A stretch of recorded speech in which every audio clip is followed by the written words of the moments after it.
Olá, boa noite a todos. Vamos começar a nossa live de hoje. Vamos aguardar os nossos colegas entrarem. Olha, a Hélida, seja bem-vinda.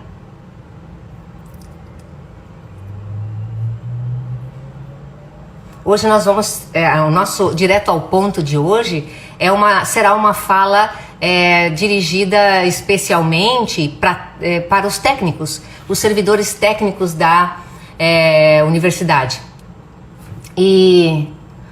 Mas ela serve para todos nós, não é? Mas hoje a nossa fala é para os técnicos.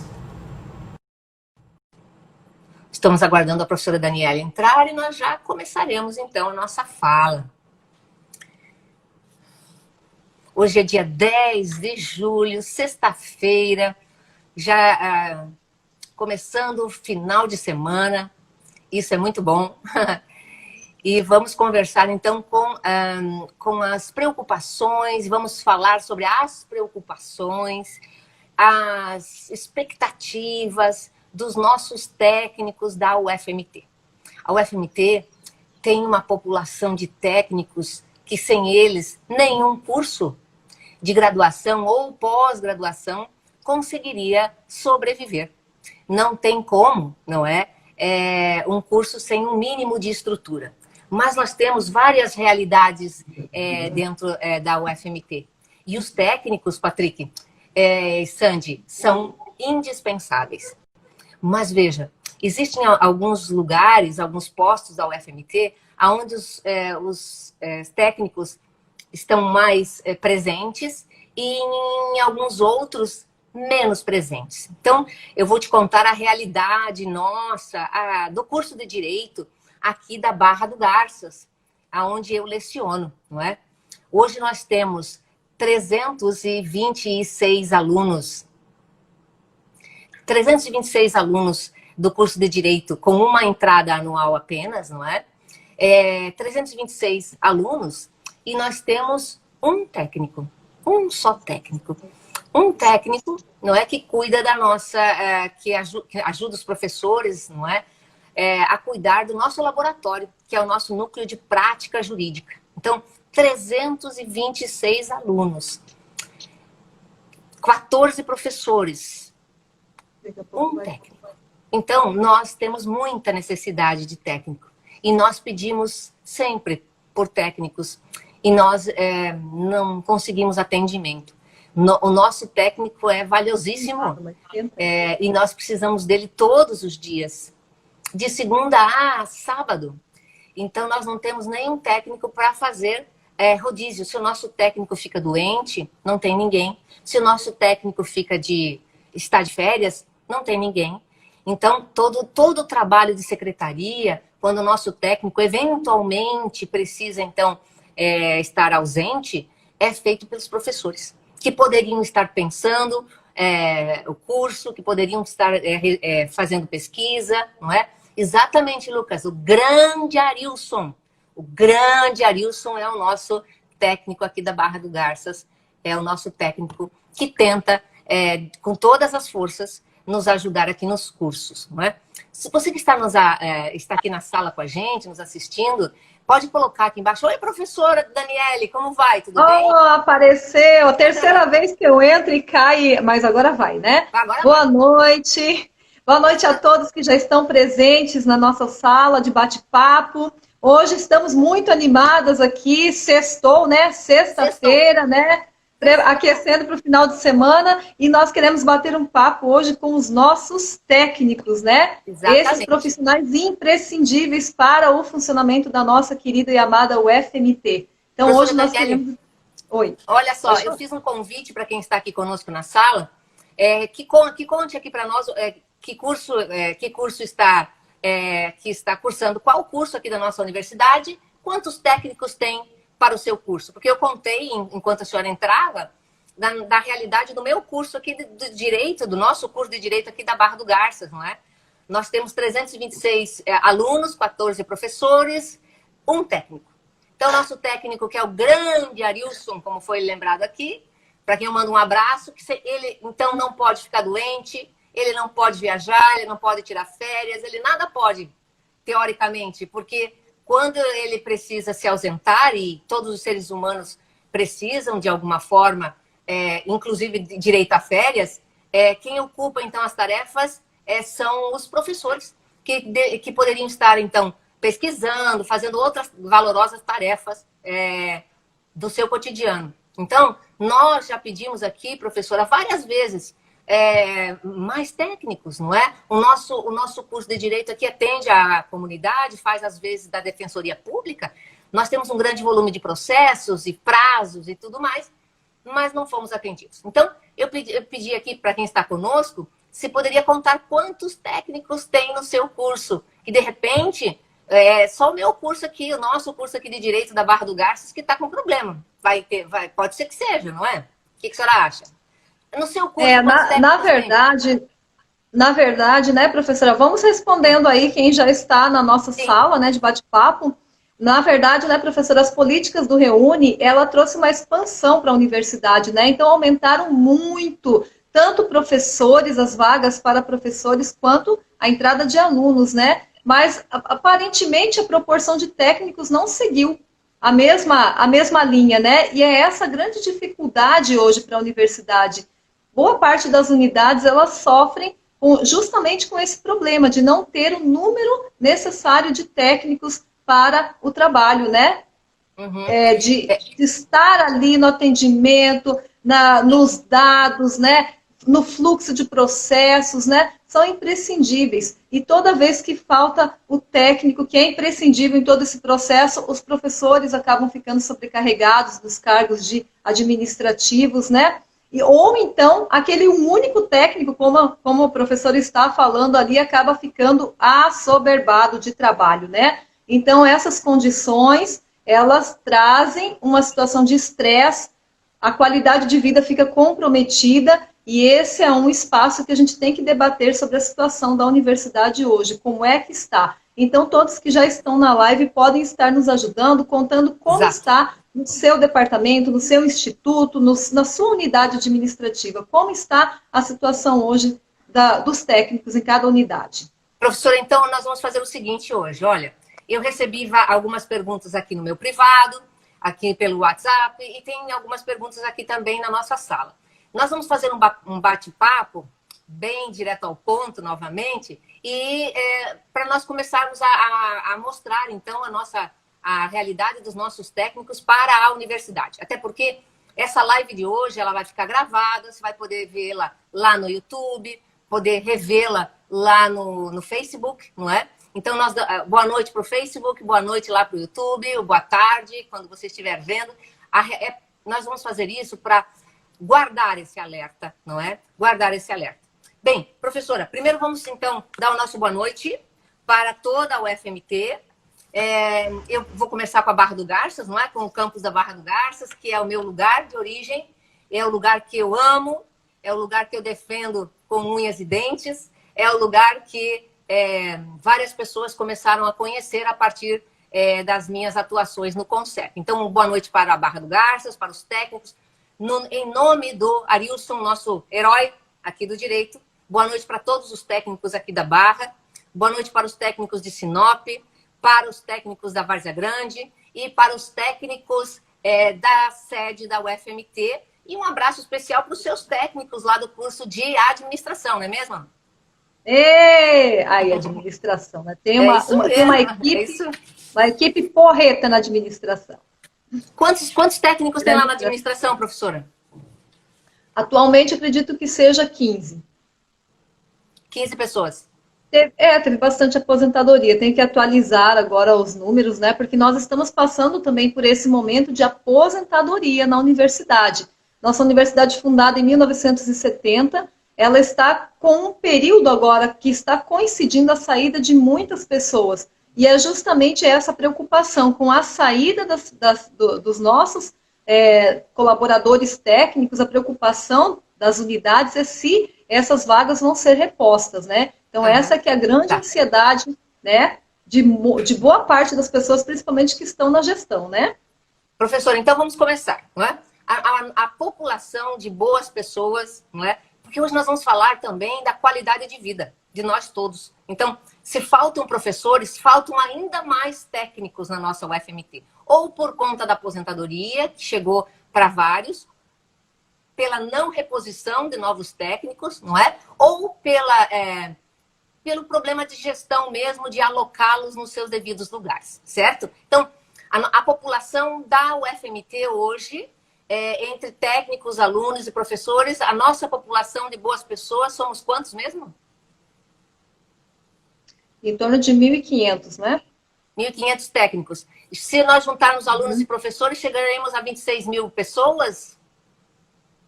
Provavelmente. Professores quase 2.000, né? 1.800, em torno de 1.800. Então, por aí.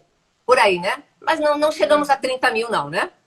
Não, né? Eu acredito que não. Mesmo que existam números por aí, né, que falem em mais de 30 mil alunos, eu acredito que esse número está superestimado. Não deve ser isso tudo. Tem um probleminha aí na gestão dos dados e esses dados não aparecem com muita transparência, mas em torno de 26... Veja, nós temos que dizer que em torno de 26 mil pessoas, não é? Entre técnicos, discentes e docentes, porque não tem esse número verdadeiramente colocado lá na transparência dos dados. Mas vamos lá.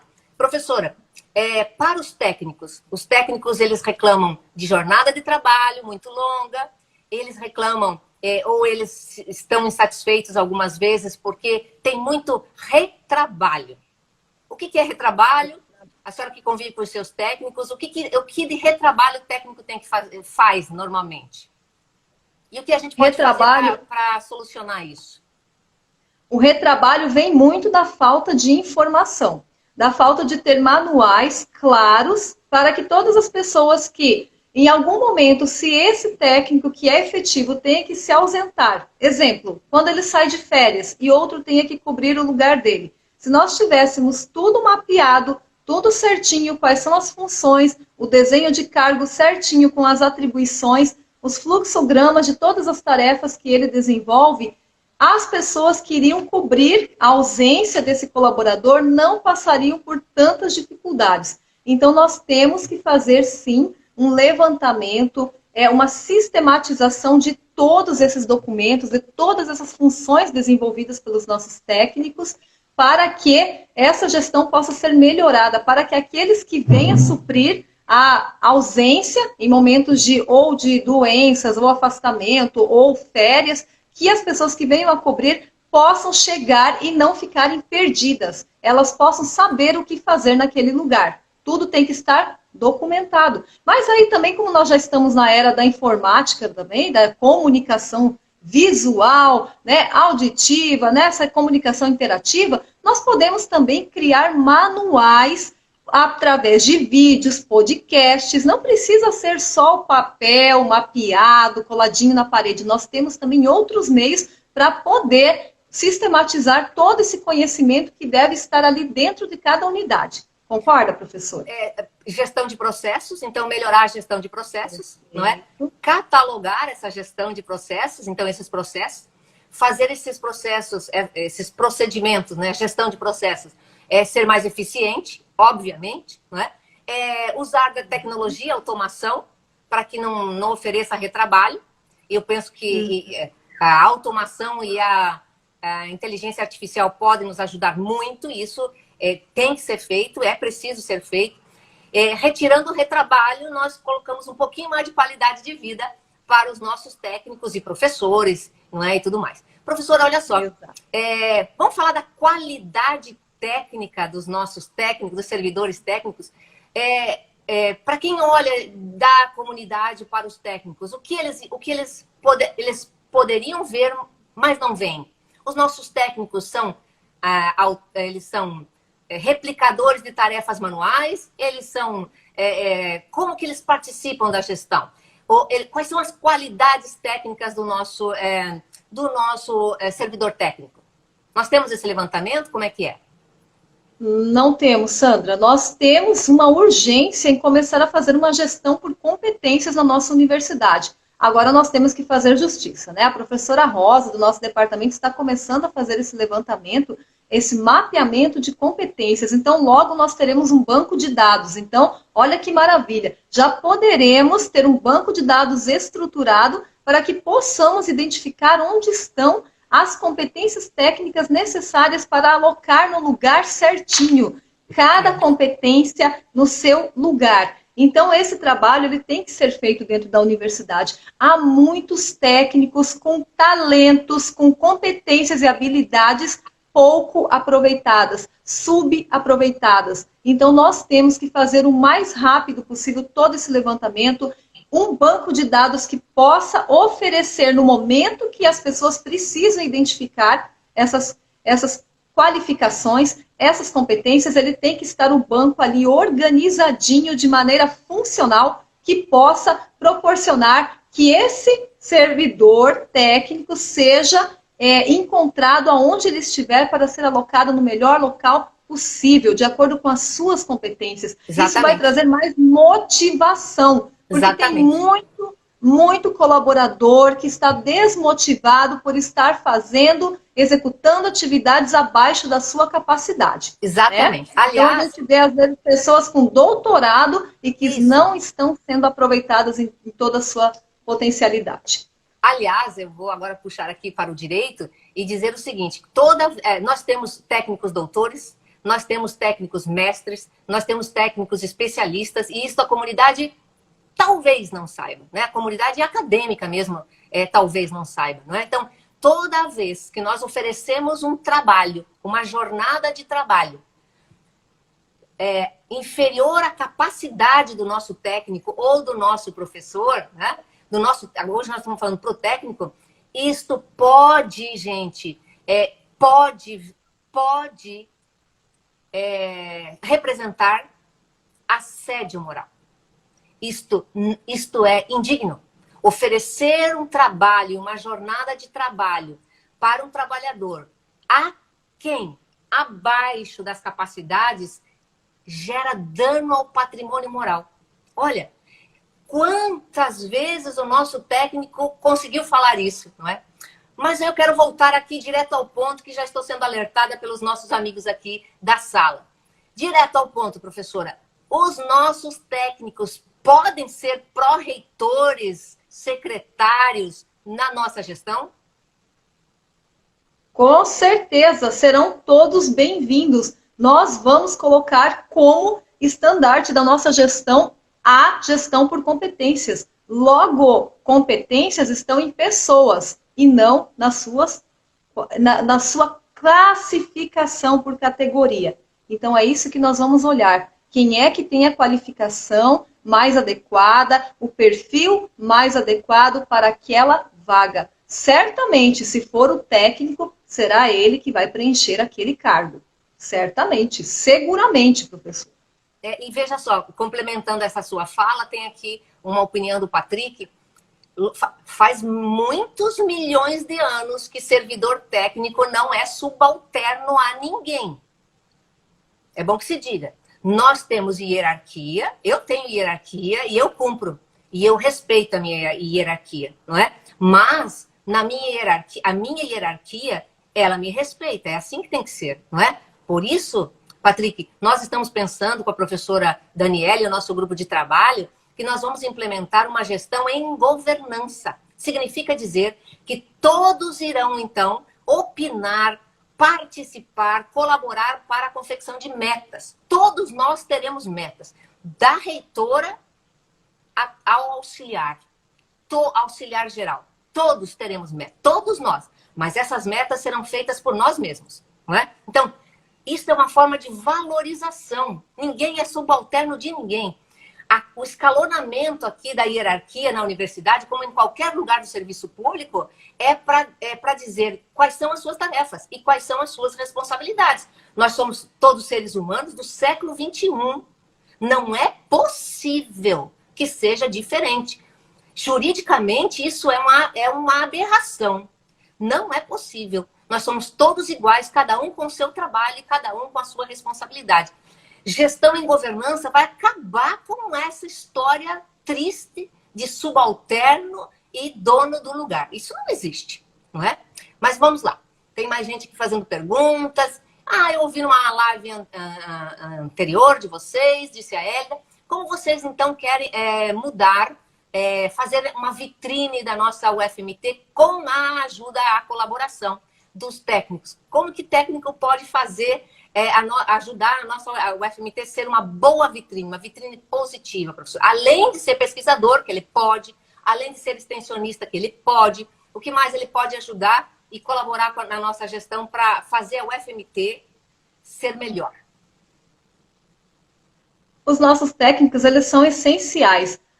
As especialidades que eles têm, observem o nível das pessoas que estão dentro das pró-reitorias. Então, são técnicos, são eles que movimentam a gestão, são eles que fazem a gestão acontecer. Sem eles, a universidade jamais vai poder ser uma excelência, jamais vai poder atingir um nível superior. Então, nós, professores, docentes, dependemos dos técnicos. Nós não sabemos fazer todos os processos, nós não conhecemos todos os caminhos. São eles que fazem a ligação com os órgãos superiores, com os órgãos de controle, são eles que fazem essa ponte, são eles que executam as tarefas mais delicadas da gestão. São os nossos colaboradores técnicos. Então, é claro que a universidade sempre vai precisar deles, sempre, em todas as áreas. Como disse bem a professora Sandra, não só fazendo o trabalho burocrático, os nossos técnicos também têm que ser aproveitados como técnico pesquisador.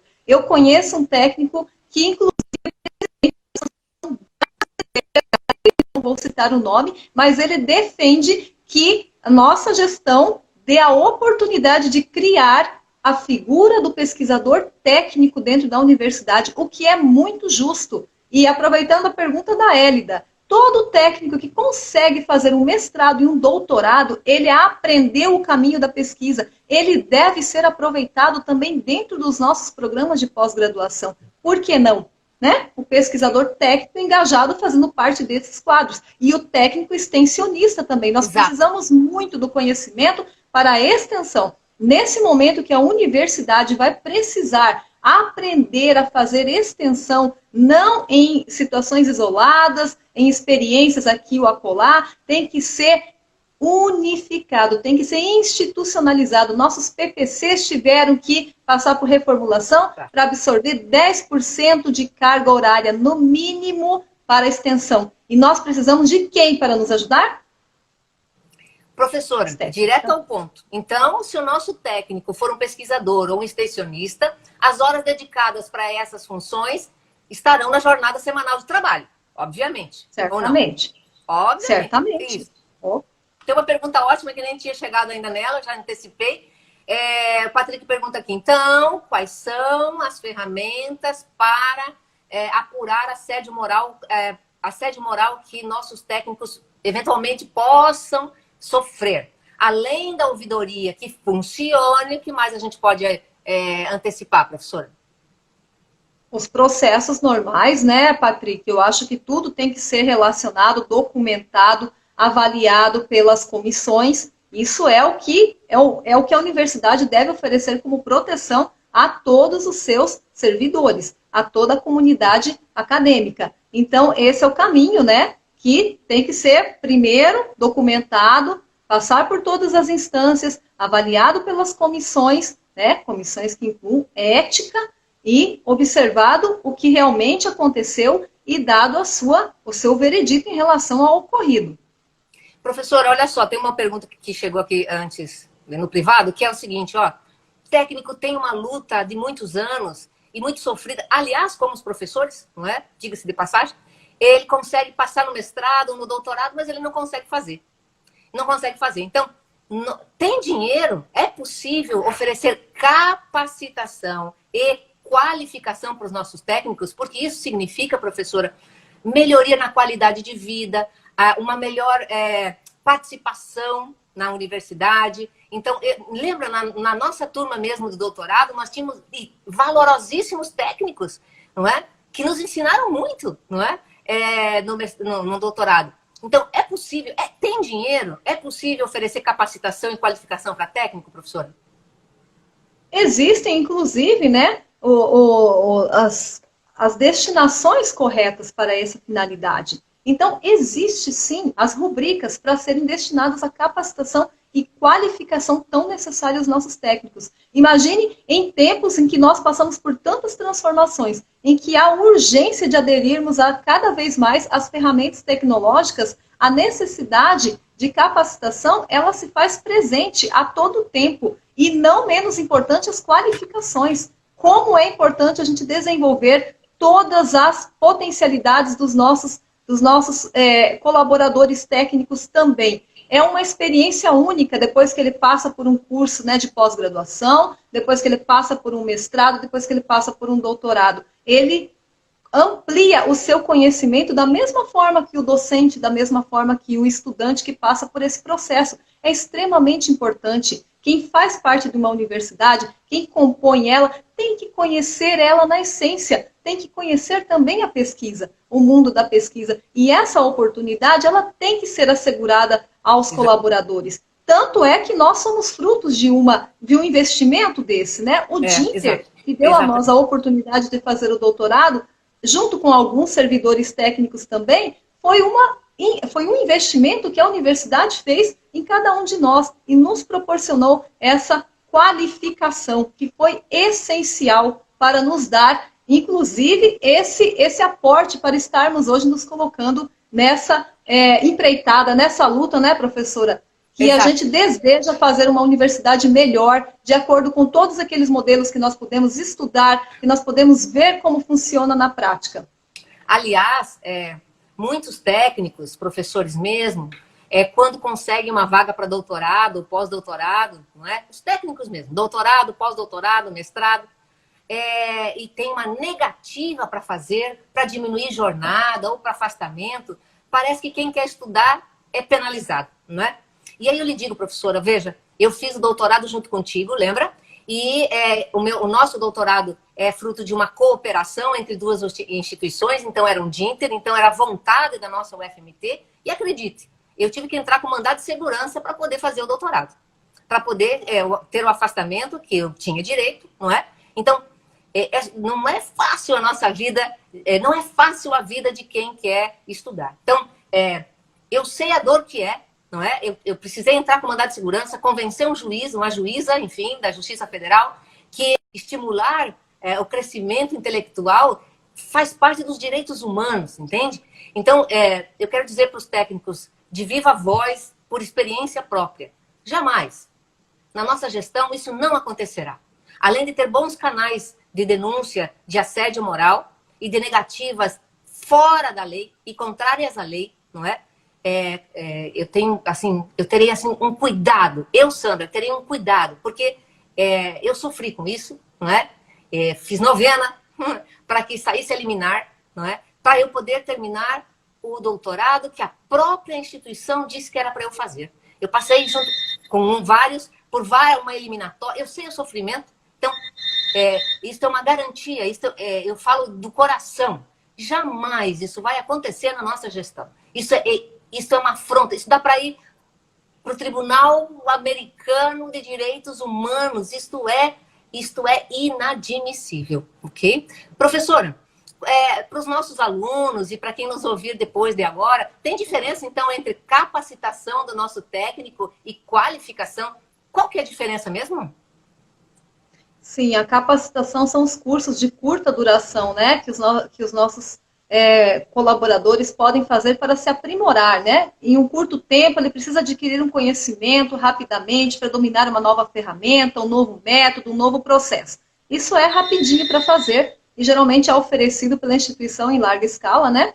Já a qualificação, ele é mais individual. A qualificação faz parte de quando o técnico, sozinho, ele decide pedir e optar por fazer uma pós-graduação. Tá? Então, há uma diferença, sim. Então, já respondemos algumas 2 ou 3 perguntas aqui do Rafael. Muito obrigada. Então, falamos do assédio, falamos que o nosso técnico não é subalterno a ninguém, ele é um colaborador igual a professor, igual a reitor, igual a vice-reitor, igual a pró-reitor. Aliás, nós somos seres humanos iguais, apenas nós temos mais ou menos responsabilidades na nossa função. Respeito, humanidade, direitos humanos, qualidade de vida, nada de doenças emocionais causadas por isso. E por falar em doença, professora, tem uma outra realidade que afeta muito o interior, não é? Então, vou falar da Barra do Garças, mas também posso falar da realidade de Sinop, seguramente posso falar da realidade de quem está longe da sede, não é? Que é o seguinte, veja, o nosso técnico precisa, então, de 20 dias de afastamento por indicação médica. Está com uma gravidez de risco, a técnica, está com uma doença, está com enxaqueca, enfim, está com depressão, né? Causada por assédio moral, não é? O que acontece, professor? Não tem no interior, não tem assistência. Essa pessoa tem que se deslocar à capital, enfim. Veja, lembra que nós conversamos?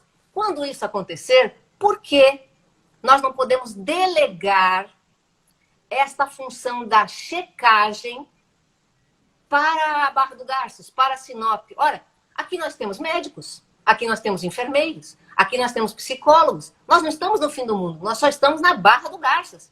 Aqui tem professor que dá aula na biomedicina, tem professor médico que dá aula na biomedicina, tem enfermeiros e enfermeiras com doutorado, não é? Especialista em saúde mental, enfim. Nós temos psicólogos, especialistas em saúde mental e tal, enfim, problemas emocionais relacionados ao trabalho. E nós sabemos que o que mais afasta hoje o nosso técnico ou o professor é a saúde emocional e a saúde mental, né? Que seja a síndrome de burnout, ou burnout, como queiram dizer, mas, enfim, a grande maioria. Ora, não dá, meu Deus do céu, para designar nesta junta médica, nessa junta clínica, nessa junta de experts, pessoas do lugar. Por que eu tenho que ir até a capital 450 quilômetros, não é? Me colocar em risco no transporte, e eu tenho especialistas aqui, não é? Não é possível fazer isso, professor? Pelo amor de Deus. Nós temos que fazer uma reorganização da universidade, dentro das suas funções, com aproveitamento de todos os recursos que nós temos, todos os especialistas que nós temos dentro da universidade. Isso pode ser feito. Nós temos que passar isso pelos conselhos também, porque tem que ser discutido, mas nós temos que olhar também para a realidade do interior, de quem está longe daqui, que não pode se deslocar até a casa em todo momento, principalmente quando está doente, quando a pessoa não está bem. Então, esse cuidado, a universidade vai começar a ter, nós vamos começar a discutir isso dentro dos conselhos. Nós temos que rever a nossa estrutura, nós temos que flexibilizar e temos que fazer tudo para ajudar quem está mais longe, mais distante dos recursos que podem ser oferecidos aqui. Então, nós temos que ter todo esse cuidado, sim, professora. E teremos a senhora aqui sempre, né, lembrando do interior, que às vezes está esquecido, que às vezes passa por tanta dificuldade e que tem menos recursos do que aqui na nossa sede, né? Aqui, eu gostaria de lembrar que aqui da Barra do Garças nós somos três professores no CONCEP e outros tantos professores no CONSUNE que nos defendem sempre muito bem, não é? Da mesma forma da Várzea Grande, da mesma forma em Sinop, não é? Mas nós temos sempre que gritar. Nós não precisamos mais gritar, né? Nós temos que ter resoluções, nós temos que ter mecanismos, ferramentas para descentralizar. Aliás, descentralizar me faz lembrar de uma outra fala, e até tem uma pergunta aqui, uma pesquisa que nós já vínhamos fazendo. Das 69 federais que nós temos em funcionamento hoje, a maioria, mais de 95% delas, tem uma pró-reitoria de gestão de pessoas. Nós não temos. Por que nós não temos? Não dá para fazer, não? Claro que dá, professora. Até porque a nossa Secretaria de Gestão Pública, ela já tem toda a estrutura. Isso não implicaria em custos. A gente só não entendeu até hoje porque a política da universidade não permite que a SGP se torne uma pró-reitoria. Sinceramente, não sei responder, professora, por que isso não foi feito até agora. A estrutura existe toda. Agora, a dificuldade é do secretário participar dos conselhos, ele ter voz ativa lá dentro. Ele não consegue. Não consegue. Porque ele não é um pró-reitor. Ele tem que pedir licença para poder fazer uma participação. Então, essa situação... desculpe, mas é até, assim, vexatório quando o nosso secretário, né, de gestão vai a encontros e congressos, enfim, ele nem é reconhecido como pró-reitor, não é, de gestão, porque algumas pessoas entendem que ele está ali e ele fica desconfortável nesses lugares. Então, juridicamente, eu lhe asseguro, Paulino, que fez a pergunta, Paulino Barros, juridicamente é possível, politicamente é possível e na percepção da gestão é indispensável. Por que não existe? Não sei, mas terá a partir de outubro deste ano, seguramente. Nós vamos cumprir a lei, não é? É disso que é isso que falta, não é? Aqui. Bem, eu tenho uma outra perguntinha aqui, para eu fazer link com a pergunta aqui da sala.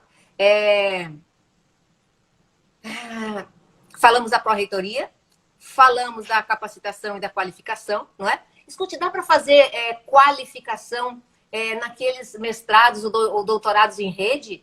Precisa ser só presencial ou não? Não.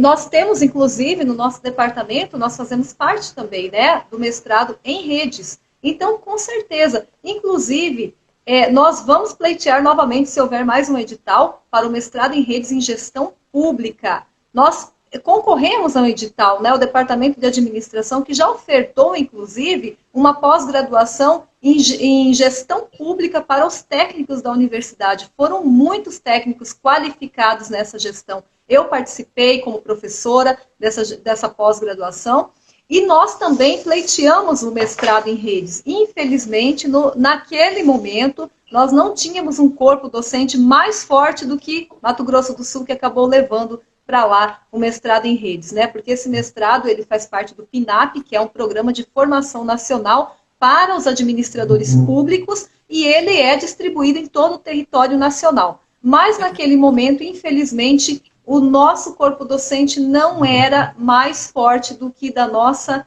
querida UFMS, e eles acabaram levando o mestrado para lá. Mas nós vamos nos empenhar para trazer uma turma desse mestrado, sim, em redes de administração pública aqui para a UFMT. Nós temos que conseguir. Agora nós temos um time forte, graças ao DIMP e às parcerias que foram feitas. Temos sim.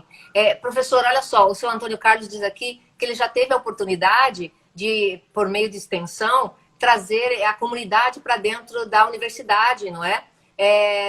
Natação, equipe de natação, enfim, e que isso está prejudicado, tudo feio. Eu sei que agora nós estamos em momento de pandemia, mas ele diz que já estava com dificuldades antes. Isso não é difícil de reativar, não é? Não, antigamente, até a gente encontra muitas pessoas na sociedade que nunca estudaram na UFMT, mas eles faziam parte das escolinhas, né, de futebol, de natação e de vários outros esportes. Meus filhos mesmo jogaram no time de futebol, né? Jogaram um tempinho ali. Então, esses times, essas iniciativas, elas tiram as crianças da rua, elas tiram as crianças do hábito do sedentarismo, que hoje é pior, né? Antigamente a gente só se preocupava com criança que ficava na rua à mercê. Hoje nós nos preocupamos com a saúde das crianças que ficam em casa o tempo inteiro conectados. Então, essas escolinhas, elas podem voltar a funcionar, elas devem voltar a funcionar. Existe a estrutura dentro da universidade, está faltando reorganizar todos esses projetos que haviam antigamente, né? E para acolher melhor a sociedade novamente. Quantas pessoas têm história de quem nadou, de quem tem filho, de quem conhece, de quem tem amigo, vizinho que jogou, que ia para campeonatos, né, estaduais, nacionais, porque treinavam dentro da instituição. Então isso dava visibilidade também para a sociedade. Então, a gente tem que retomar, sim, essas práticas, esses projetos que alinhem, que abram os muros da universidade para a sociedade. E agora, a proposta da extensão dentro dos nossos currículos vai oportunizar que a UFMT recomece esse caminho que ela fazia muito bem no passado, essa conversa, esse trânsito com a sociedade. Então, sim, nós temos que mover muitos esforços para retomar as escolinhas, de esportivas, culturais também. Por que não escolinhas culturais? Né? Por que você não pode ter escola de dança? porque você não pode ter ginástica, por exemplo, ginástica rítmica, todos esses, inclusive tem, né, na educação física já tem os projetos também, né, em andamento, então só precisa ter um up, né, só voltar a ter a envergadura que tinha antes, para ter uma abrangência maior, mas nós vamos nos empenhar muito para que isso possa ser retomado. Sim, professor. Uhum. Então, veja só, na nossa gestão, o técnico será absolutamente valorizado, mas terá também a sua contrapartida, obviamente. Porque a governança, aquela gestão em governança onde você diz o que você quer fazer para cumprir, que meta você quer e o que você vai fazer para cumprir a meta do semestre ou do trimestre, não é? Também vai ser aliada a um programa de compliance, que é um programa de fazer o certo sempre, fazer o que tem que fazer. Manter o fair play, fazer o correto, cumprir a lei, não é? E ser bom, não é? Isso nos dá valores, isso aumenta os nossos valores positivos diante da comunidade e diante da gente mesmo, não é? Professora, Sandra, eu queria falar... e uma... Opa! Eu queria falar sobre o trabalho do técnico em um home office, porque agora, querendo ou não, nós experimentamos, aqueles que não haviam experimentado ainda, o trabalho a partir da sua casa. Quando nós voltamos, porque nós vamos voltar ao normal. Nós vamos voltar. Não é possível, claro, né? Daqui a pouco a gente está voltando. Quando nós voltarmos ao normal, naquele cotidiano normal, o nosso técnico pode fazer home office ou não?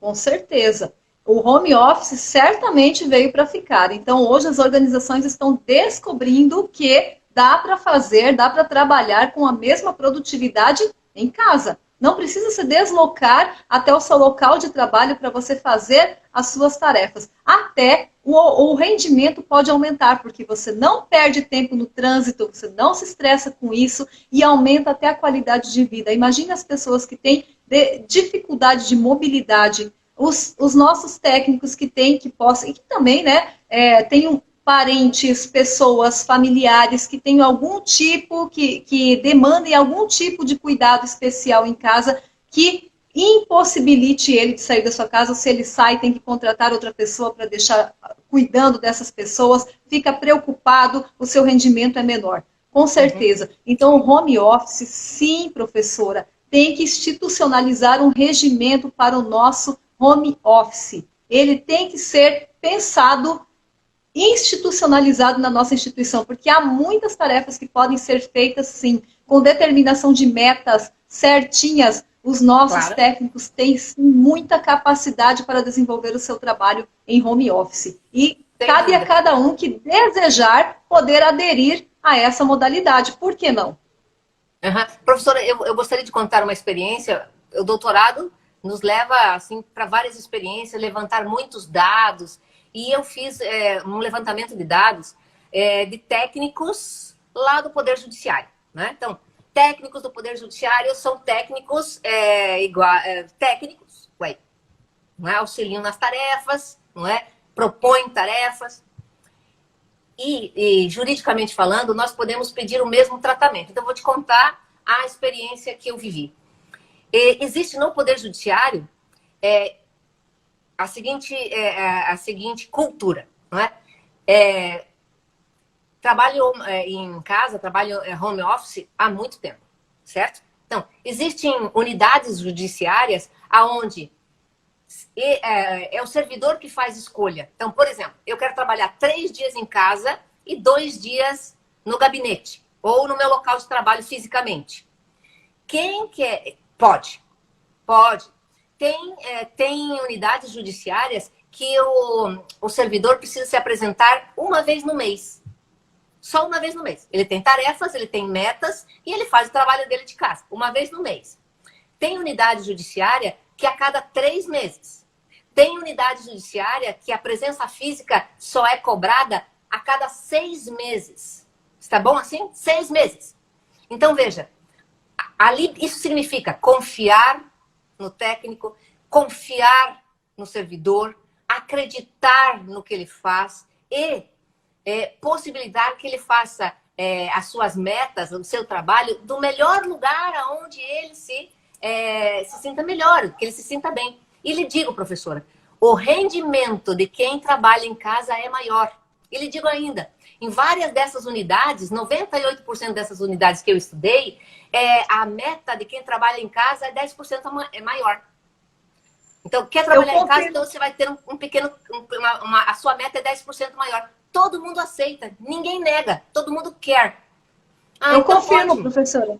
Eu confirmo. Eu orientei um TCC da minha orientada Priscila, que fez um trabalho, sim, aqui no Tribunal de Justiça. E nós constatamos exatamente, entrevistamos mais de 100 pessoas, aliás, e enviamos um questionário perguntando sobre a satisfação com o teletrabalho, como é a denominação que eles usam no tribunal. Então, eles não usam o termo home office, eles usam teletrabalho, né? E tem toda uma normativa, né? Instituiu esse...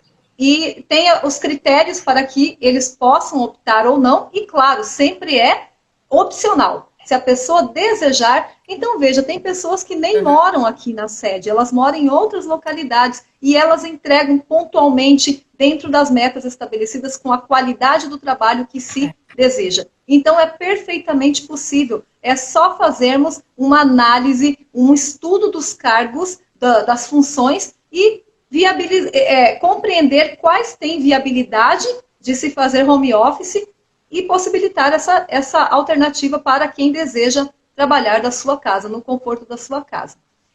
E pode falar.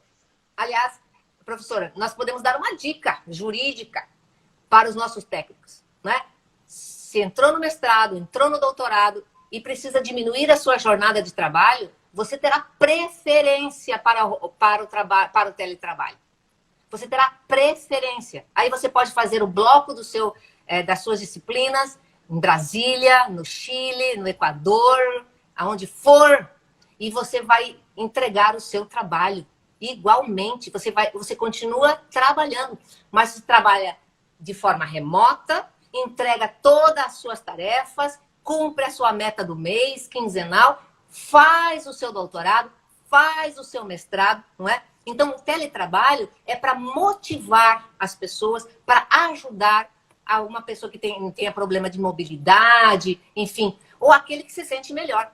Veja, existe um leque de opções, não é? E nós aqui ainda exigindo que se bata cartão, que se bata ponto. Isso é século XIX, minha gente. Isso não é possível, não é? Pronto. Podemos ir para a próxima, professora? Vamos. Antes, eu gostaria de dizer também que nós precisamos fazer uma preparação dos nossos técnicos para a aposentadoria. Aproveitando que, como eu disse no início, nós estamos passando por esse período na universidade, quando muitos colaboradores estão se aposentando. Eles estão já na fase da aposentadoria. E aí começa a bater uma insegurança. Por quê? Porque geralmente o colaborador técnico, ele não se prepara para o momento da aposentadoria, ele começa a sofrer de angústia quando chega próximo a esse período. E uma parte deles até entra em depressão depois de se aposentar. Então nós temos sim que ter políticas de preparação para esses trabalhadores. Nós temos que ter mais políticas de convivência também dentro da universidade para a inclusão deles. E vou te contar qual é o meu objetivo, professora Sandra. Eu quero terminar aquele centro cultural e transformá-lo num centro de convivência, para que os nossos servidores possam retornar para a universidade, não só para passar os seus dias confraternizando com os seus pares, com os seus colegas, como também colaborando nos nossos projetos de extensão, nossos projetos que estão em andamento e que precisam de pessoas com energia ainda, com vitalidade, que se aposentaram, mas ainda tem muita experiência para compartilhar, tem muito para dar para a universidade ainda. Então, nós temos que criar, sim, essas figuras dos nossos aposentados que possam voltar como colaboradores, né? Como colaboradores. Nós temos até a figura já de docentes nessa área, né? Então, os docentes que vêm e eles se aposentam, eles não veem mais um motivo, né, uma ocupação, e eles voltam como docentes voluntários. Então, nós podemos também criar essa política de acolhimento para os nossos técnicos voluntários, para que retornem, para que participem desses projetos, que a gente tem que ter uma rede de projetos acontecendo e que seja acessível para todo mundo saber o que está acontecendo e que haja inclusão para que esses nossos guerreiros possam retornar com toda a sua experiência, né, com toda a sua sabedoria acolhida ao longo de todo esse tempo dentro da universidade e possa retornar, ensinando também aos mais jovens, né, esse compartilhamento, essa convivência entre gerações que é muito saudável, né? A jovialidade com a experiência, nós temos que aproveitar isso dentro da universidade. Professor, olha só, na nossa fala nós acabamos respondendo várias colocações aqui da sala, mas assim, ó, para resumir algumas colocações que tem aqui. O nosso técnico, a partir de outubro, na nossa gestão, ele pode ser professor, extensionista, pesquisador convidado, associado, né, depois da sua aposentadoria. Eu gosto muito da ideia do técnico professor, não é? Porque hoje, professora, a gente sabe da sala de aula, não é? Teoria não basta mais em sala de aula. O nosso técnico que trabalha lá no planejamento, lá no orçamento, lá na gestão de pessoas, ele é um excelente professor. Colaborador, nós podemos, então, colocá-lo como professor, ué. Os alunos querem saber, professora, me dá um exemplo, como que isso é na prática. Ora, os nossos técnicos são os melhores para colocar isso, colocar a prática para dentro da sala de aula. Eu gostaria de ter um técnico da gestão de pessoas comigo em sala de aula para direito do trabalho, para gestão da justiça, enfim. Eu gostaria, porque ele sabe o gargalo. Ele sabe exatamente, não é? Às vezes, a teoria não sabe aonde está o gargalo, não é? Professora, nós já estamos quase aproveitando isso, né? Está acabando já? Não, mas aproveitando isso... 7 minutos. 7 minutos. Mas aproveitando, eu já convidei técnicos da universidade para fazer participações nas minhas aulas. Então, quando o assunto é específico, que eu sei que aquela pessoa é que domina aquele assunto, é que entende na prática como ele funciona,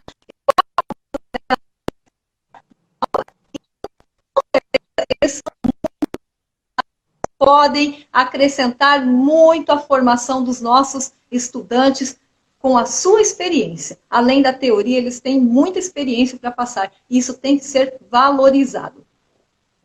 Olha, professora, então, olha só. Nós já queremos agradecer a todos que fizeram aqui as suas boas colocações, não é? Mas tem uma perguntinha que ficou aqui, que é importante dizer. Então, se nós temos aposentados, técnicos aposentados, se nós temos... cadê os códigos de vagas? Cadê a reorganização desses códigos de vagas? Nós não temos isso. Cadê? Temos transparência para isso? Não, não temos. O que nós vamos fazer para reorganizar os códigos de vagas dos aposentados? Dá para olhar para o interior, pelo amor de Deus, professora? Professora, a gente sempre vai ter que fazer estudos de viabilidade, professora, e fazer a distribuição conforme a necessidade. Nós não podemos penalizar algumas localidades porque elas estão longe, porque elas não reivindicam tanto, não estão ali perto cobrando. A gente tem que ter, sim, um estudo muito bem elaborado para identificar os principais gargalos, as principais necessidades das nossas unidades. Nós sabemos, sim, o quanto é difícil estar trabalhando em Barra do Garças, o quanto é difícil estar trabalhando em Sinop, e não é menos difícil estar trabalhando também em Várzea Grande, né? Que, na verdade, é dentro da sede, mas é como não se fosse, né? Então, há muitos desafios para esses 3 campos, sim, que a gente tem que olhar com muito carinho, que tem que fazer estudos precisos de identificação das suas necessidades. E sim, nós temos que analisar com cuidado essas distribuições. Dá para remanejar, a reengenharia, não é? Na nossa gestão vai encontrar esses códigos de vagas. Parece que eles somem, não é? Eles não podem sumir. Nós estamos no serviço público. No serviço público, nada some. Não tem desvio de função, como estava escrito aqui. Como é que pode desvio de função? Não, não pode. Uma das questões que me fez aceitar, depois de de muito conversar com a professora Daniele, estar aqui na equipe, é porque eu sou obcecada pelo cumprimento da lei, ué, não é? Eu trabalho com isso há 30 anos, praticamente estou fazendo 30 anos de formatura, não é? E é isso. E eu gostaria de responder aqui uma pergunta, a última, professora, muito rapidinho, um minutinho só, que a Rosiane fez. Ó, quantos anos nós estamos aqui na universidade e da onde viemos? Ok. Primeiro eu? Uhum. Eu começo? Eu, como aluna, entrei em 2004 na Universidade Federal de Mato Grosso, depois continuei no mestrado e depois ingressei como professora em 2012. Passei todo um período dentro do ensino à distância, viajando pelo Mato Grosso todo. Aí assumi a coordenação da administração, do curso de administração em 2014. Depois só saí dela para começar o meu doutorado em 2015. E agora retorno para fazer mais uma contribuição grandiosa para a nossa universidade. Eu tenho uma dívida de gratidão com a UFMT por todas as capacitações, por todas as qualificações que eu tive na minha vida. E é por isso que eu quero retribuir tudo que ela investiu em mim. Professora, é por isso que nós fizemos questão de colocar um pouco disso da nossa história lá no nosso programa de trabalho, né? Eu sou filha de caminhoneiros, de pai caminhoneiro, mãe dona de casa. A minha mãe é semi-analfabeta, meu pai caminhoneiro. E eu não tive, se não fosse a escola pública, a possibilidade de fazer graduação. Eu fiz numa universidade estadual. Então, eu nasci em Santa Catarina, fiz Direito numa universidade estadual, lá no Paraná. Depois fiz mestrado em Direito na PUC do Paraná com bolsa. Depois eu fiz concurso público. Eu formei em agosto de 92. Em setembro de 92 eu já estava na sala de aula, a convite da minha universidade que me formou. Eu entrei como professora contratada por tempo determinado. Depois fiz concurso. E aí o magistério me trouxe para Barra do Garças, me trouxe para o UFMT. Eu quis ficar aqui. Eu tinha passado em outro concurso. Eu quis ficar aqui. Eu entendi que aqui é o melhor. Qualidade de vida é ótima, não é? E eu queria, então, oferecer isso para minha família. E aí fiz o doutorado por conta de uma parceria entre a nossa UFMT, e uma instituição de São Paulo. Eu também sou fruto de uma universidade pública de qualidade, não é? Transparente. Eu sou fruto, eu sou o resultado do ensino público de qualidade, não é? Eu acredito enormemente nisso. E eu também, professora, sou uma devedora moral do ensino público gratuito e de qualidade. Então, eu gostaria de começar a devolver o que eu recebi nos últimos 30 anos da educação pública que esse país me deu, não é? Me deu. E os contribuintes pagaram por isso, não é? E pagaram bem. Eu gostaria de retribuir. Professora, nós temos 1 minuto e meio, e desse 1 minuto e meio eu já vou me despedindo dizendo o seguinte: no próximo dia 13, nós teremos uma live para conversar com os professores. Então, os problemas, as angústias, as reivindicações, os sonhos e os objetivos dos professores. No dia 13, nós estaremos lá no YouTube para as outras redes sociais. Então, nós vamos para o YouTube, para as outras redes sociais, para o Facebook, para o Instagram. Mas nós estaremos na sala do YouTube na terça-feira. Eu agradeço, um grande abraço, obrigada pela boa prosa de hoje, obrigada pelas perguntas. Eu gostei muito de responder e juridicamente dar boas dicas, porque dá para fazer. Um grande beijo, sextou! Vamos para o final de semana. Tchau, meus queridos. Obrigado por nos acompanhar, obrigado por nos ouvir e contamos com cada um de vocês também para nos enviar as suas sugestões de melhoria do nosso programa de trabalho. Sempre estaremos abertas para receber as suas contribuições. Acabou? Acabou. Tchau, tenham todos um bom final de semana. Bom domingo. Até a próxima. Tchau. Até a segunda. Até. Tchau, tchau. Obrigada pela companhia.